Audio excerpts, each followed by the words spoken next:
आदर्श मारुती रामदारे. माझे नाव संतोष कैलास आहे.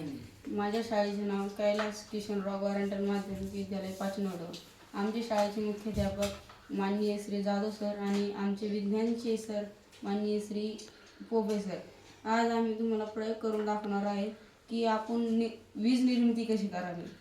आता उंच उंच ठिकाणी पवनचक्क्या ते अशा प्रकारे राहतात की त्यांना नैसर्गिक हवा मिळते आणि ते पवनचक्कीचा जो पंखा राहतो तो असे आम्ही दाखवलेला आहे. इथं पंखा बिघवतो आणि तो पंखा अशी वीज निर्मिती होते आणि मग एका बॅटरीमध्ये वीज साठवली जाते.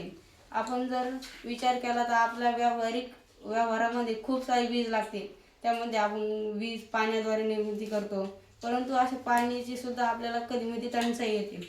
हे होऊ नये म्हणून आपण अशा प्रकारे वीज निर्माण केली पाहिजे. वीज ही निर्माणही करता येत नाही आणि नष्टसुद्धा करता येत नाही.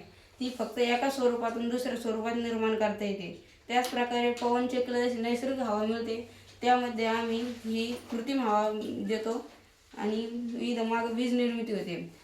आपण वीज जपून वापरायला पाहिजे. धन्यवाद.